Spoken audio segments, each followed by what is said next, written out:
Thank you so much for having me. And everyone that's attending can get a free PDF copy of my book. I think they'll mention that later too, but you can, my email's on the bottom of the screen. If you want a free copy of my book, you can just email and I'll send it to you. Or if you want a schedule a free call with me, I'm more happy to talk to you about your business. So today, turning your network into revenue. So networking is more about farming than it is about hunting. Networking is definitely about culture, cultivating the people that you have, building relationship with people you have, staying top of mind with people you know. People forget people, so it's just how do you stay engaged? And so I'm going to talk about how to stay engaged and how to build new relationships, and how to leverage those relationships. I've worked with a lot of companies, including law firms for years. So this slide is a slide I have in every single presentation I give this year because COVID and just in general. So right now, what are the main ways you can grow your firm or grow your business? Number one is to have a list of 10 things that you want to focus on and list those out versus 10 things you can't control, because we can't control everything.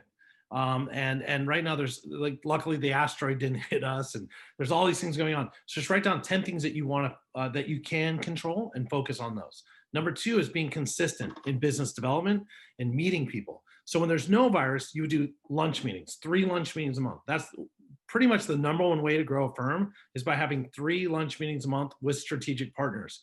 Right now, because the virus can't do that, so instead just 3 virtual meetings or virtual, networking on Zoom or Skype or whatever with people that are potential partners or clients. So what you do is you put together a list of your top 20 strategic partners. So if you're doing estate planning, you're an attorney does estate planning, well, fiduciaries, other attorneys,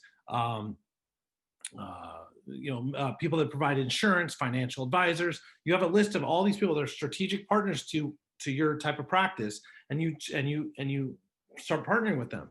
Some of them you already partnered with before, you partner with new people. And you have 3 of those meetings a month. 3 times 12 is 36 meetings a year. When you have 36 meetings a year, it leads to business. It leads to you growing. If you're inconsistent, then the chart on the right happens, where it goes up and down, up and down, up and down. You're less selective, you charge less. If you're consistently doing business development, consistently you don't have to say buy my stuff, just networking and talking to people, strategic partners, and continue to build that list and check in with people and say, hey, how's it going? This is what I'm working on. What are you working on? You'll be able to be more selective and charge more. And because you'll be able to say no to things you don't want to do and yes to things that you're interested in. Staying top of mind. Sending out a monthly newsletter is the number one way to stay top of mind. Email newsletters are extremely cost effective. The return on investment from email newsletters is so easy, right? It's just you send it out. If people read it, they read it. If they don't, they don't. But by sending it out, they think about you. From David Mitroff, you're invited to this event, or this is going on, or that's going on. And then the next one is the event effect, inviting people to events. I wrote a book called The Event Effect. And the event effect, and I can send that to you, the PDF of that book to you too. They're all on Amazon, but I'll send you a PDF of the book for free. If you send me your address, I'll sign it for you, mail it to you. But the event effect. The event effect is the idea that by hosting events, you can grow brands. It doesn't matter if people come to your events or not. I know it's kind of weird, but it's not about people showing up. It's about inviting people, staying on their radar. So the event effect is that every January, my grandmother would host a big party at her house every January. All these people would come. Even some people she didn't like that much. She just invited everybody to her house. And they'd all come every January to her house. And after they leave, my grandma said to me, I'm so happy, David. I said, well, why are you so happy? She said, because all the people I invited, whether they came to my big party or not in January, they all owe me something for the rest of the year. So the event effect is by inviting, you're not selling. And by not selling, people feel good about you and they want to work with you or have a relationship with you. So again, right now, focus on the 10 things you can control. Be consistent in staying top of mind with your, being consistent by engaging with your strategic partners, whether it's lunch meetings when you can, or virtual meetings, and then staying top of mind by sending out a monthly newsletter, which, by the way, you can send out right now. You can send out once a week right now, because people don't know what you're doing. Well, they still working, not working? What's going on with these people? And then the event effect, inviting people to events, virtual events, in-person events when you can, but virtual events. And by inviting people to virtual events, it could be office hours. Just like, hey, next Thursday, well, next Thursday, Thanksgiving, but I'm available for office hours on this, and for an hour, answer questions. People show up, they don't. All right. So what we're going to cover now in this talk is making your online presence stand out, hacks to be invited to exclusive events, okay, virtual or in person, but we'll talk about virtual, systematic approach to growing your network of contacts, how to create a competitive advantage through social media marketing, and how to generate new leads and create opportunities for luck. I believe that you create luck. Luck just doesn't happen. You create opportunities for luck. Okay. So invest your time in people you would like to work with and be around. So that's what I do all the time. I invest a lot of time in my employees, a lot of time in my network, a lot of time in educating people, whether they hire me or not, because I'm investing time in them and being around people I want to be around. And it leads to me being a better person and leads to them being better, and it makes all of us better. So making your online presence stand out. So this is the book that I wrote called Online Business Growth Strategies. The Online Business Growth Strategies, I took that book and then I added a whole bunch more and different things to it to make it the Law Firm Business Growth Strategies book. So if you're a lawyer or a law firm, you want the Law Firm Business Growth Strategies book, which I'll send the free PDF to you if you email me. But this one, this is an older book that I wrote about what happened was, I mean, about 10 years ago, I was in San Francisco. That's where I'm based, San Francisco, but I have clients all over the place. So I was in San Francisco in Union Street, the Marina area, and I was going door to door and saying, hey, I can help you with social media. And if I help you with social media, you're going to grow your business. It doesn't matter if it's a restaurant, a retail store, a real estate office, insurance, law firm. It doesn't matter. If I would go door to door, literally went to everything, and they all kicked me out about 10 years ago or so. Facebook for people to complain or to talk about how they brush their teeth or whatever, and who cares? Yelp is for people that want to whine and tell me how that they're better than me or whatever, and they all just go away. So it took me about 2 years, and I came up with this idea of creating kind of a FICO credit score, scoring the businesses across these 9 areas from 0 to 100 for each area, okay, for a total of 900. And by scoring each business, which I did, I went back and I scored every single business across these 9 areas. I went back with this card. I said, hey, I scored your business. You're a 300 out of 900. This is why. Then I also scored the whole street. And there's an Excel spreadsheet of the whole street. And they're like, really? Well, let me see. So why do they have a 400? Why do they have this? Why do they have that? Why are they higher than me in here? Why would I explained to them? Well, see, because on their website they have this, or because on Google they have that, or because of this. And then see, the higher your score, the more money you're going to make, because the more awareness you have and the better your online presence is. Oh, that makes sense. And they all started hiring me. And then I could show them how by doing these things, we improve their score. So the idea is that in the Law Firm Business Growth Strategies book, I have these in there too. There's an entire checklist for every chapter, not just these 9, but every chapter, the things that you can do to improve your score or things you can do to grow your firm. Okay. So what I'm going to do is going to highlight some of these 9 key areas now about your online presence. I'm going to walk through some of them, and as you can see, I talk fast, and my approach is to fire hose approach and give you a lot of information. And the idea is that if you do 1 or 2 or 3 of these things, you're going to make more money, grow your firm. And if you have questions, you can always schedule a free call with me. All right. So the website, that's number 1. It's the first point of contact. Every single business needs a website. If you do not have a website, you do not have a business, period. I don't care. Oh, but I have a LinkedIn, I have a Facebook. I don't care. If you do not have a website, you do not have a business, because everybody will say to you, what's your website? Oh, I'm working on it. No, you got to have one. So the number 1 thing to do is to make a free one page website on Squarespace, WordPress, or Wix. You can use other platforms out there, but if you just right now, bam, go there, you can make it free. If you want to pay $10 a month, there's no ads on it. But you got a one-page website. Now when someone says, what's your website? I got one. The reason you want to have a one-page website or more, but at least a one page, don't overcomplicate it. Just get it done. But it's because you control the content. You control your messaging. You control your story. It's the place where everyone can contact you. It's the hub to your entire online strategy. So when it comes to search engine optimization or SEO, people go to Google and they Google your name or the firm or the type of practice area. They'll find your website because you have the right content, the right stuff on there. So you got to figure out what are the right words, what are the right phrases, what are the stuff that's on your website. And so, I can do an audit of your website and I can show you, okay, you only have your phone number on the contact page. That's it. Why isn't the phone number all over the place? Well, Dave, I really don't want people to call me. You don't want people to call you. Okay, so when people fill out your contact form, how often they hire you? Well, sometimes. When people call you, often they hire. Oh, way more, David. Well, but you don't want people to call you. So it's like, so you have to put your phone number everywhere. And then if too many people call, then get a service to answer the phone, or change what you say, how you the descriptions that you give, so you get the right types of calls. But you want people to call. It's the order of things are: someone shows up to your house. Okay, you're like, what? Someone shows up to your office. Someone calls. Someone books an appointment. You can have a book an appointment button on your website. The next one is they email you. The next one is they fill out a contact form, and the last one is they sign for your email newsletter. That's the order of things. And the order of things is, if you're a law firm, you probably don't want them showing up to your house. If you're a law firm, you probably don't want them showing up, just walk up to your firm. You probably want them to call you.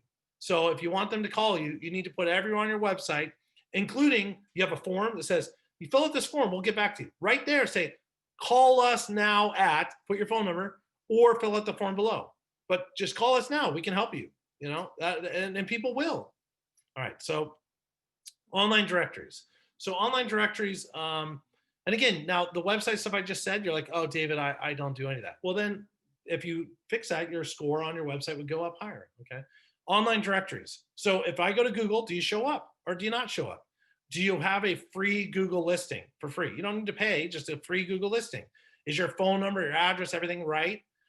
If you're, depending on what type of practice areas you have, make make your hours longer, because if your hours are really short, people look on Google and it says you're closed. They're not going to call. But if your hours are longer, especially in a virtual environment, sure, I'll answer the phone at 8 o'clock at night or 7 o'clock.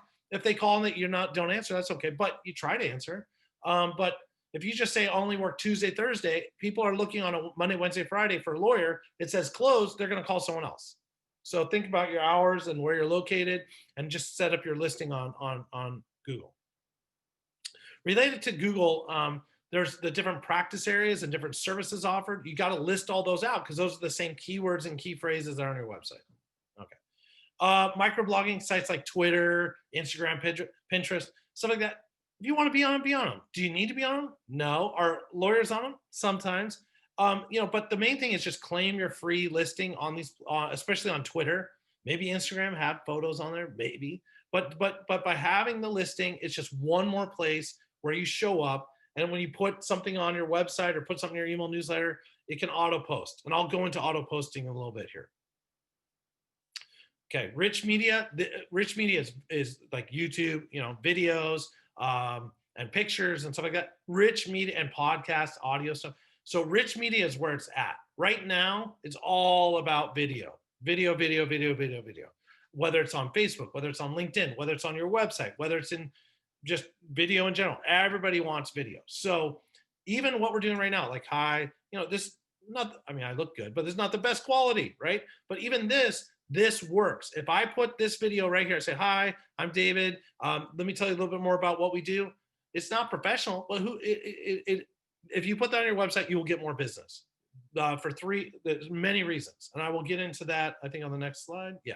So, but basically, when it comes to video, you're going to get more attention for many reasons. Number one, on your website, there's text, and the text says, we are a Los Angeles-based or San Francisco-based law firm that specializes in this is this. You can't say that. I mean, you can, but it's hard to say that over and over and over. But if you say that in a video, you say, hi, we're Los Angeles-based or San Francisco-based or whatever based law firm does this. We encourage you to learn a little bit more about us. And if you're in the Los Angeles area and you're looking for an attorney, look no further than us. I just said the same thing that's written on my website. So I got to say it twice, okay? And then what happens is that text is fully transcribed. So Google sees that, all right, and goes, oh, wow. So that website, it says it, plus it says it again. And in the video, there's a text section of the video that says it again. So now I've said it 3 times, and that video being on my website, Google goes, oh, that website, that video, that's all about that, and sends more people. So number one, you get more traffic to your website by having a video on pretty much every page of your website, but definitely their homepage and other pages. It sends more traffic, number one. Number two, People, when they see a video, they watch it. We've all been, we just watch it. Oh, there's video, watch it. We don't like to read anymore, apparently. So, so they watch the video, and because they're stopped, they drool, they just start watching it. They stay on your website longer. So now what happens is Google sends more people because the website content, the video content, the description of the video, it's all aligned. They send more people. More people go to your website. Then they watch the video. They stay on your website longer. So Google goes, I guess I sent the people to the right place because they're staying there longer. They're not just look here, oh, wrong place and leave. They're staying. And then people don't want to read, even though it's right there. They watch the video, they feel more personally connected to you, and it ends up leading to more business. So that's why you want to add videos, video to all your websites. Got quoted in a magazine like 4 years ago. What's the next trend? I go, video. It got quoted in some big magazine like Forbes or somebody. So the video, you can do promotional videos, a video summary of your business. Again, it doesn't need to be high, full production, this kind of stuff. Just make it. Just put it on there. It's just like the one-page website. Do a one-page website, do a little video on your computer, put it on there. People are gonna hire you. It's just they feel connected to you. It's better than having like a whole bunch of fake pictures. The next section is event promotion. Events are a huge way to grow your business and to grow your brand. You want to invite people to events or attend events, virtual, okay? So events are great because you can put the event on your website. You can put the event on your Google listing. It will show up in Google. You'll see it. You can, if you have a Yelp, you can put the event on Yelp. You can put the event on in your Facebook, in your Twitter, in your email newsletter. So events are great because it brings all of your online presence, all of your social media together, and it makes everything consistent. Now you're like, wait, David, I have to do a big event and I have to produce all this stuff. No. You can do office hours, and you can say, I'm available next Wednesday to talk about all the questions you have about Prop 13. I'll answer those. All the questions about this, all the questions about that, I'm available to answer those. So if you're looking for, to understand better intellectual property, in the state of California, I'll have your questions answered. Next Wednesday from 9 a.m. to 10 a.m., I'll be available to answer questions. And you put that on a site like Eventbrite, Eventbrite for free. And you make an event and you send out and you put that link to register in your email newsletter, on your website, on Facebook, on Twitter, on LinkedIn. And guess what's going to happen? People will look at it, people will see it, and they'll see that you're available to answer questions about intellectual property or IP law next Wednesday from 9 a.m. to 10 a.m. Will anyone register? Probably not. But guess what you just did? You just promoted that you do IP law, that you're smart enough to answer questions about it for an hour. And they're like, oh, so people then remember that. And they remember that you were available to answer questions about IP law. If people have questions, they can put it in the chat. Someone did put in here, is SEO, search engine optimization, important for a niche or specialized law practice looking for primarily corporate clients? SEO or search engine optimization is relevant for everything. It doesn't matter if it's niche or specialized or corporate or any type of client, because what happens is it doesn't matter who you are, what your job is. Somebody is going to tell somebody to go to Google, or it might be yourself, to do a search. We need this. Go to Google, do a search. Go find somebody. Go do a search. Everybody goes to Google and puts in a search. When they put in a search for it doesn't matter what, you want to show up. And one of the ways you're going to show up is if you do an intellectual property event and you put it on Eventbrite, and you put that event across all your social media on your website, say, I'm available to answer all kinds of questions. For example, how do you, what the USPTO office, or the EPPP, or this thing or that thing, or what's the difference between a trademark and a copyright, and what's a design patent versus this kind of patent, how many types of patent, and if you have questions about any of that kind of stuff, and you're looking for a law firm or a lawyer to help you with any of that kind of stuff, and if you're based in Los Angeles, San Francisco, basically listing out all the types of things that people would search for in that event description, and you're saying you're available to answer questions about all that stuff, someone goes to Google and they put in IP attorney or IP law firm on this, bam, your event it might show up. And the reason it might show up is because it's live, it's happening. Social media is promoting it. Google's excited. Oh, there's a real event on that. People, if someone's searching for that, they might want to go to an event related to that. And that works. That's why I wrote my book called The Event Effect, where I talk about how to use events to grow brands. And this is a big part of your online marketing strategy, is to do events. The event that I just talked about is literally you in your office or virtual office, just available to answer questions. You don't have to prepare for that. You already know how to answer questions. All you have to do is put it on Eventbrite and then put that link across all your different platforms.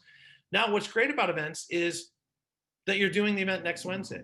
But guess what? 6 months from now, a year from now, 2 years from now, when someone goes to Google and Googles, that event still shows up. It's still on your Facebook. It's still on your website. It still shows up that you did it, whether people came or not. People take me out of context sometimes, but it doesn't matter if people show up to your event or not. This event here, we had over almost 100 people register. 100 people register. Right now, there's 36 people on here. Thank you for being here. But there's, what happened to the other 70-something people? Well, they registered. We're still going to send them an email saying, thank you so much for registering. Here's a copy of the presentation. Okay. So this event is still good for, it doesn't matter if they came. I mean, I'm glad you're here, but it doesn't matter if people came or not. In fact, if no one showed up, it'd be a lot easier. You know, I wouldn't have to do it, but I still did it. I would still send a copy of the presentation to people. Or if someone registers for office hours, no one comes or nobody registers, you still did your office hours. You were still there. And then what happens is you can send an email to people that registered that didn't show, or if someone does try to register for your office hours, send an email. Hey, you're registering for the office hours. Can you tell me more, a little bit more what you're trying to look for? And if you can't make it that time, I can talk to you another time. But you use it as a lead generation tool, and it works. And I've had a lot of success with that. Now you can do real events or events where you really want people to show up, maybe like your wedding, you know, or whatever. But you can do real events, and you say, hey, we're doing an event on this. We really want people to come, blah, blah, blah, come. And people may or may not come again. Just like here, we had 100 people registered, 35, 34 people now. So stuff like that. Okay, so then there's industry specific. Industry specific is another area of your online presence.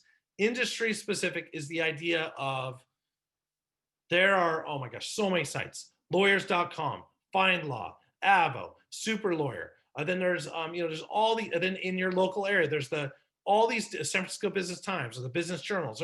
There's so many different sites that are out there. I don't know why I have animal care control in San Francisco. There's just so many unique little areas and niches. Just for physicians, there's about 60. For hotels, there's about 100. I mean, it's just every industry, there's all these different sites. And what you want to do is you want to go for free and register yourself on every single one of those sites for free. Because every single one of those sites for free goes back to your website, and that builds your online presence. And it makes it really, really powerful.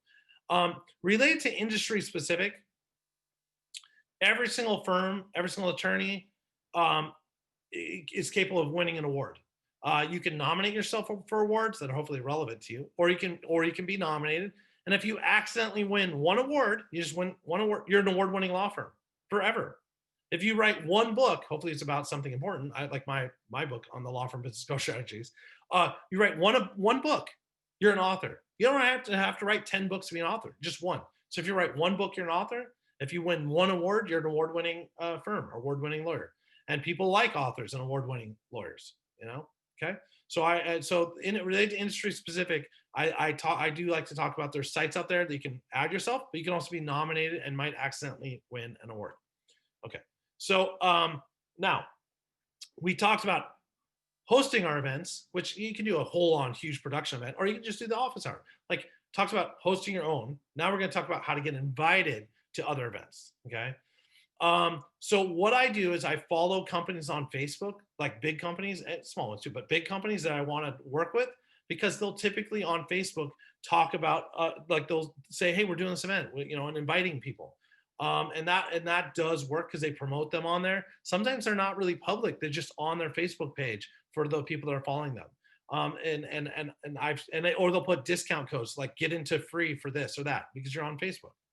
I look at conference sponsors. So what I do is I look at whether it's virtual or in person. Right now, virtual. I look at conferences. I look at the list of all the sponsors, and then I go follow those sponsors pages. Why? Because if they're a gold level, platinum, it depends on the size of the company and stuff, but in general, if they're a sponsor for an event, that means they have free tickets, or that means they have tickets, or they can invite people, or that event is important to them. So if you follow them on their Facebook or LinkedIn or other stuff, they'll probably be talking about that event and how to get into it. That's one. The other is there's a big conference, and the conference is on construction defect. Well, if you go to the conference, you find all the sponsors, then just start reaching out to all those sponsors and say, hey, are you going to be at the conference? You're going to be at, or you don't even go to the conference. And if you don't go to the conference, you contact all the sponsors and say, I did not have a chance to talk to you at conference XYZ. I'd love to find time to talk. Now, the reason you did not have a chance to talk to them at the conference is because you didn't even go to the conference. But it's true, you didn't have a chance to talk to them, right? So don't take me out of context or what, say, well, whatever.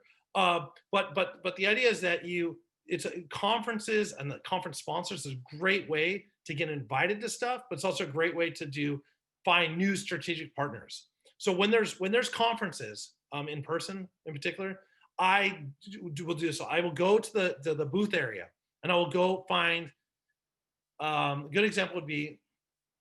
Good examples. There's AT&T, T-Mobile, Comcast. There's these big companies, but then there's like Jimmy's telephone service. And if I'm a new attorney, I'll go to Jimmy's telephone service. Say, hi, Jimmy. Do you have a partner program? I'd love to find ways we can partner together. Jimmy go, yeah, sure. We could set that up. All right, great. Then now you go to AT&T, T-Mobile, all those ones, and you say, hey, I'm currently in Jimmy's partner program, and I was wanting to learn a little bit more about your partner programs. Oh, really? You're in his program? Yeah. I'm in his program. Okay, so then that and so or start with Jimmy and learn if it makes sense for you or not. And Jimmy's going to probably give you more attention. You're going to give him more attention because he's smaller. But that's and so I literally just go booth to booth to booth, and I try to learn what they're doing and try to get ideas of how I can use their company or their strategies or what they're doing to grow my business or educate myself. All right. So a systematic approach to growing your network of contacts. Before I get into that, there's two concepts here, or there's one concept here and one later that I like to talk about because somewhere around here, because I get excited, obviously, and I'm talking fast and I'm covering a lot of different things. You're going, but David, I don't have time to do any of this. Or David, I don't, my website, what? I don't want to, or do I have to do all this? I don't want to do, I'm starting to get anxious and too much. So I hold on, let's slow down for a second. So there's busy versus full. Busy is the idea that you're reacting to things. Busy means you're too busy. You're running around in circles. You don't have time to do the stuff that you want to be focusing on. So when you're busy, people can feel it, but also people go, oh, you must be busy. Yeah, I'm so busy. They're not going to give you more work. They're not going to give you more clients. So you want to change from busy to full. So if people say, oh, you must be busy, you must be busy, I tell them, no, I'm not busy. I'm full. And they will. I have one client that just, oh, you're so busy. I'm like, I'm talking to you right now because you called me. I'm not busy. I have time for you right now. So it's I have time because I make time for you. So busy. Switch from busy mentality to full mentality. Full mentality is proactive, time to think. So this is a fake background. Some people think it's real, but I have a real background at my office, and I have a real big leather couch, and I sit on my leather couch sometimes just to think, and it's on my calendar. Just time to think and reflect and figure out what I want to do with my business, which way I'm going. You need to have time to work on your business. All right. So relationships. When it comes to networking or building relationships with strategic partners or growing your business in general, it's really about finding people you like. Okay. Even if they can't personally help you with what you're trying to do, just finding people you like, in my experience, leads to new opportunities. Okay. So what I mean by that is, if you go to a networking event, whether it's virtual, in person, or you meet people in general, if they like you and you like them, they can introduce you to other people that they like and you like. Instead of just fixing, I want this particular company to hire us. So you just go, oh, you work there? Hey, get us in there. And you don't like the person, they don't like you. They're going to introduce you to a whole bunch of people that you're not going to like. So it's about finding people you like. Okay. All right. So then it's about, once you find people you like, how do you stay top of mind? How do you stay engaged? So it's really about staying top of mind and staying engaged by sending email newsletters and doing a whole bunch of things like that. So let me go through that. So there's two approaches to staying engaged with people. The traditional approach is just calling people, do you want to buy my stuff? Do you want to buy my stuff? Do you want to buy my stuff? And basically only focus on people that are going to buy your stuff. Harass them till you buy your stuff. Engagement marketing is, you know what? I'll just stay engaged on different levels, but I'll stay engaged with as many people as possible, connect with as many people on LinkedIn. If you want to connect with me on LinkedIn, you can. It's easy. I have like 24,000 connections on there. So you connect with me on LinkedIn. Fine. You get my email newsletter. Fine. Are you my ideal client? Yes, or you might be, you might not be. I don't, but we're connected. And now you're staying engaged, and I'm staying engaged. And I'm putting good content out there. By staying engaged, it leads to opportunities. And I've been doing this 15 years now. And so my email newsletter lists like 35,000 people and 24,000 on LinkedIn and all these people. And what happens is that's so much stuff going on that it leads to opportunities. Of course, I engage with people at different levels, right? So if someone's like, oh, they're an ideal fit for us, then I'm going to give them more attention. But in general, everybody, if anyone wants to come to one of my events or anybody wants to be on my newsletter or anyone wants to connect with me on LinkedIn, as long as they're not like a fake person, it's fine. All right. So it's all about supporting others, people's success, and that's how you stay engaged. So again, the really it's about how do you just keep maintaining that contact by inviting them to events, by sending the email newsletter, by doing those activities. All right. So if people have questions or comments, they can put it in the chat. Let's see, got that. Okay. So create a competitive advantage through social media marketing. All right. So this here at this point, I covered a lot. And this is where people go, whoa, wait, hold on. That's where I talk about the 12-month marketing calendar. So the 12-month marketing calendar sets the tone for the entire foundation of this. So at this point, you're like, well, but when do I send out the newsletter? When do I do events? What do I post on Facebook? What do I post on LinkedIn? What's my game plan for the year? That's why you need a 12-month marketing calendar.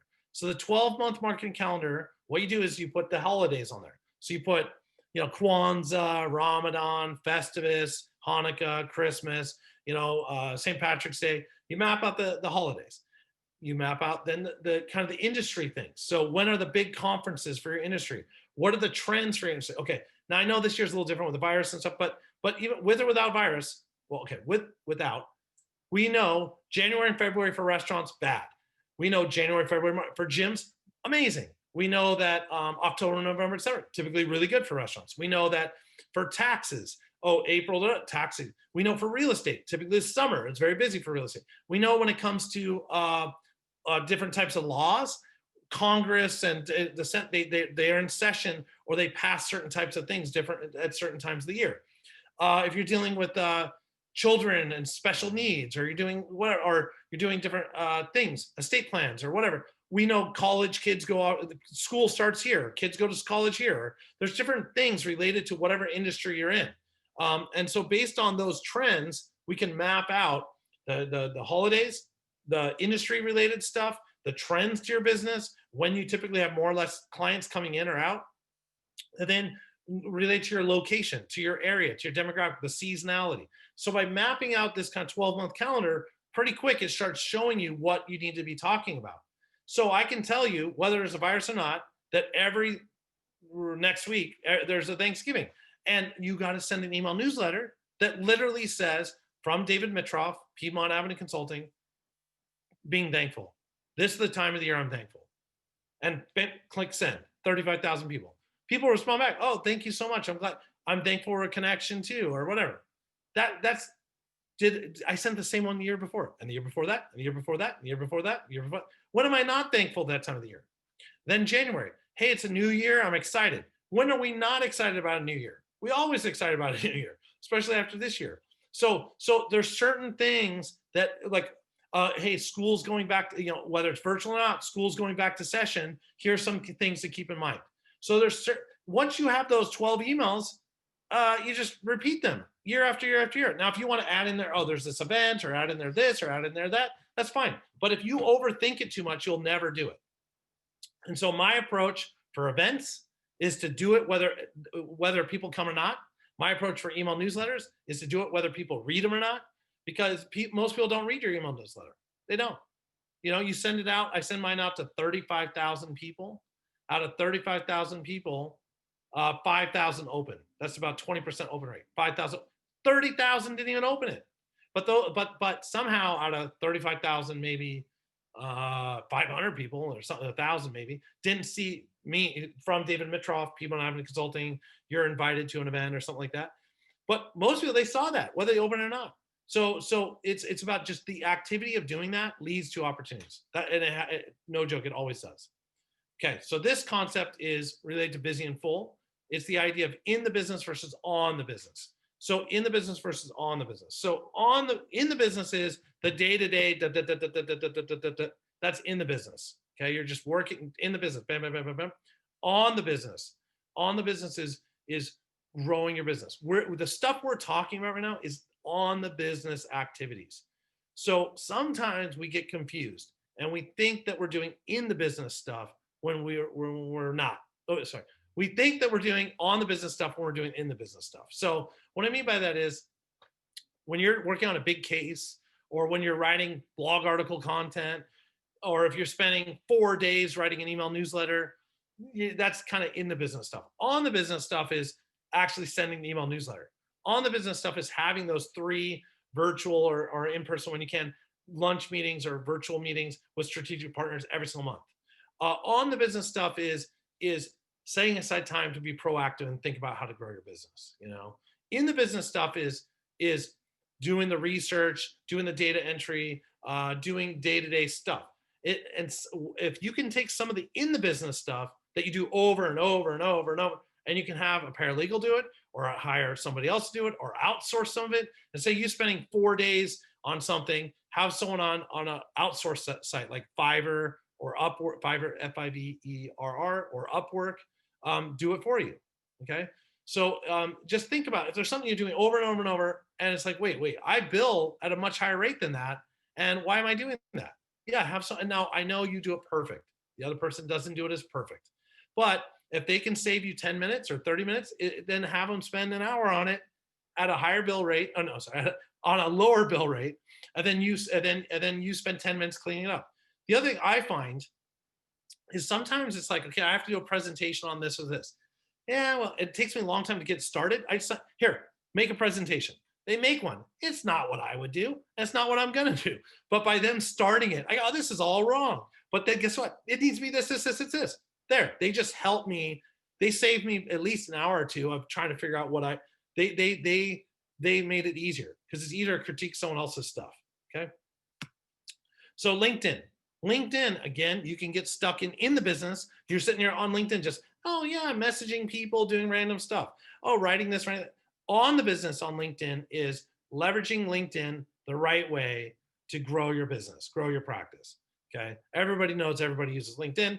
So here's a couple of things that you can do on your LinkedIn profile, and then I can talk about how to use LinkedIn. So number one is the custom URL, or at the very top, it says www.linkedin.com/in/David Mitroff. That's mine. LinkedIn.com/in/David Mitroff. That's mine. You need to have that for free instead of LinkedIn.com/in.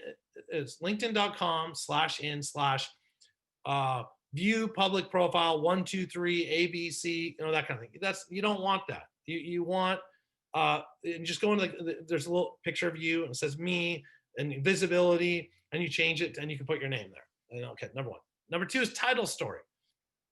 The title, you want to make it a story. So where it has, I have business growth strategist, keynote speaker, blah, blah, blah, TEDx, all these things. I teach at University of California, Berkeley. All those things that I do, Google Mentor, I put those there. So it's like, oh, wow, there's a lot going on.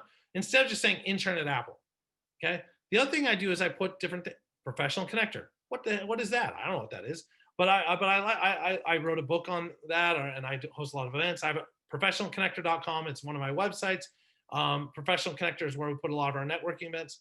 So it's like, so at the end of the day, you can put things like food critic because you write Yelp reviews, or you can put professional connector because you connect people, or you can put, horse riding enthusiast because you ride horses. Whatever, it adds texture. It makes people want to connect with you more. Okay. Do not put you're a lawyer. Well, all of you are lawyers, but don't put a lawyer if you're not a lawyer. Don't put an airline pilot if you're not an airline, or dentist.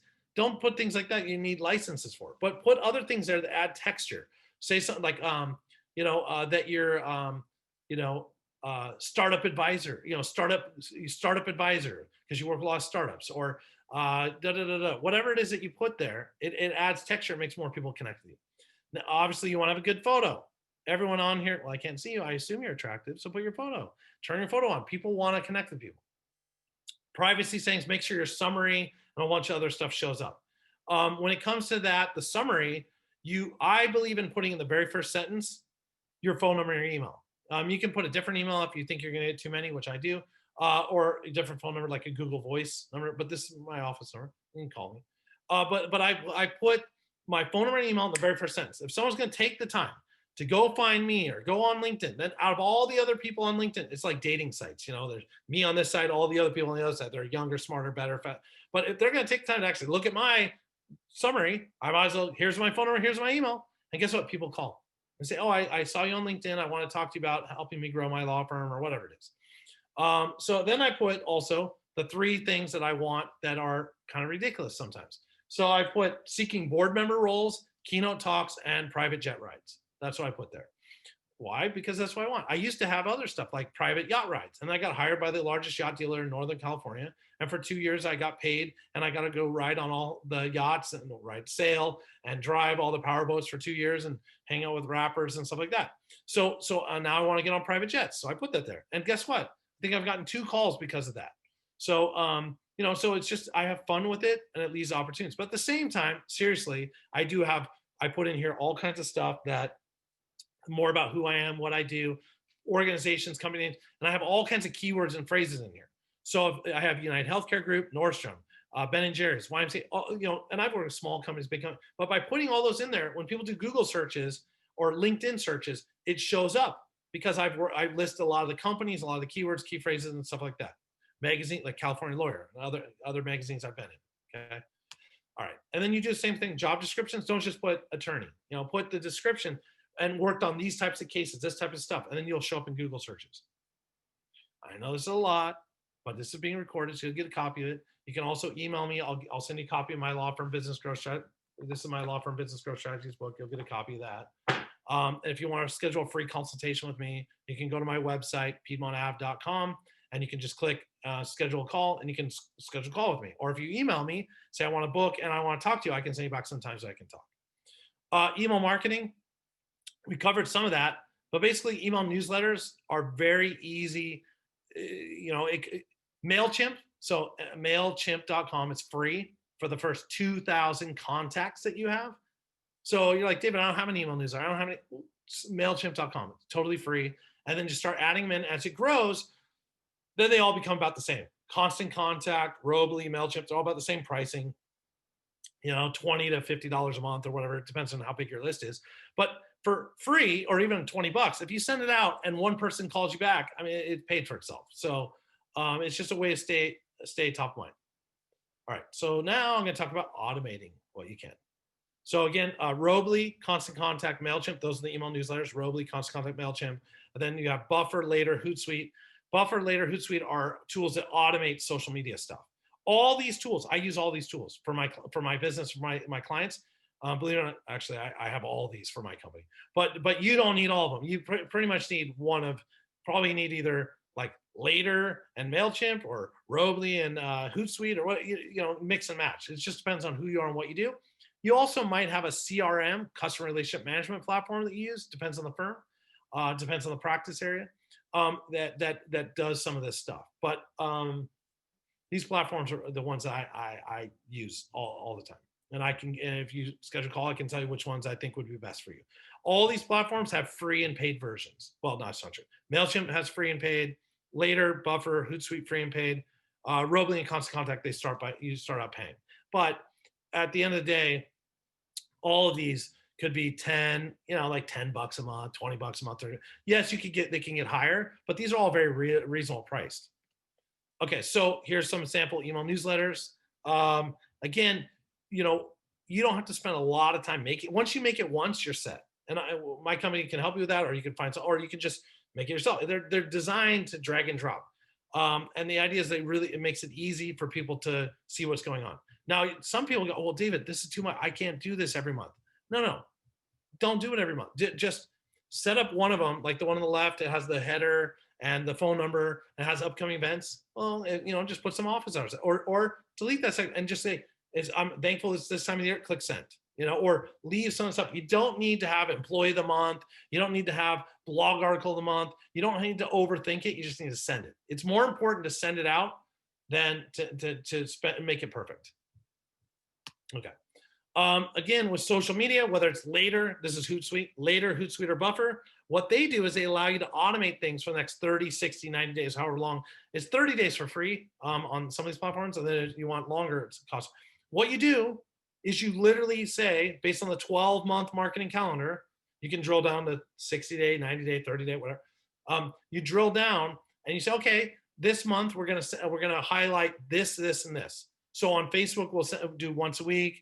LinkedIn once a week, Twitter, once, forget it, or once a week, or Instagram every day. It depends on your business.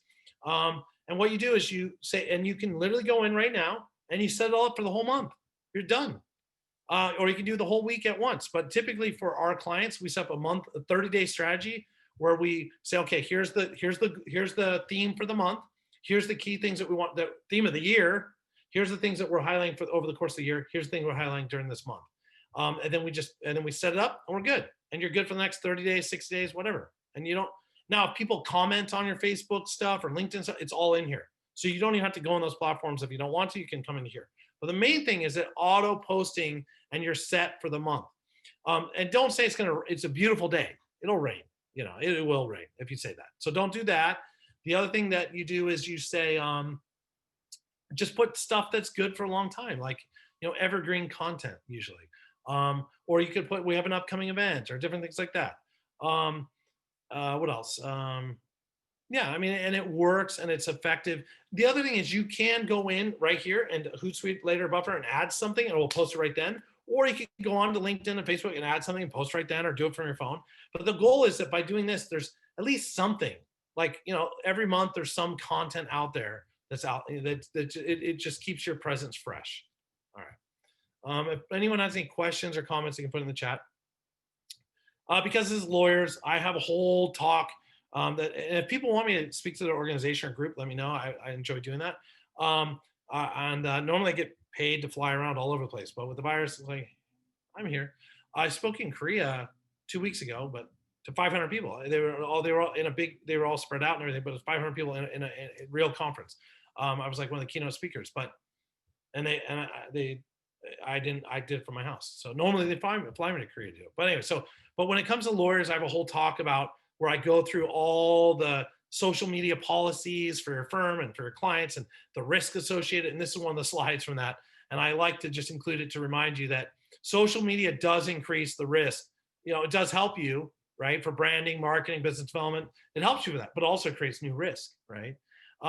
And so the highlight of it is, if you're a supervisor and you write a great review of somebody on LinkedIn, like, oh yeah, they're the best employee ever, and then the next week you fire them, that can be used against you. Or you can friend judges on Facebook, and they're like, wait a second, and you're chatting on Facebook with a judge, and there's some, and I go through all those issues in the talk that I have on that, but social media policies talk. But the main thing is, just keep in mind that what you say, and general, keep it more business oriented, and just provide valuable information for people, but also have disclaimers that say, like everything I said today is, I don't believe anything I said today. It's not true, none of it.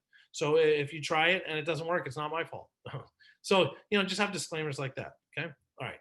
Generating new leads and creating opportunities for luck. So this is a big concept, important concept that it's not that complicated, but once I say it, people are like, oh, wow. So introduction versus referral, okay? If you ask for a referral, can you give me a referral? People go, well, how much do you charge? Tell me more exactly what you're gonna do. Are you really good at it? Do you know what you're doing? How long have you been doing it? Can you send me more information? Dude, I'm asking for a referral. I know, but before I give you a referral to my friend, I gotta really ask you more questions. Versus introduction. I work with a lot of lawyers. Do you know any lawyers you can introduce me to? Yeah, sure. Well, and then they literally, hey, I just met David. David's really cool. He works with a lot of lawyers. You're a lawyer. I thought I'd introduce you to because he's a nice guy. That's an introduction. versus referral, they got to vouch for you, and it's almost like mafia, like, well, they, I know them. So now, of course, you can ask for referrals from people that you've been working with a long time. But even when you do that, sometimes they're like, well, so even with clients, I say, hey, we've been working together a long time. I'm very happy with you. You're happy with me. Yeah, yeah, yeah.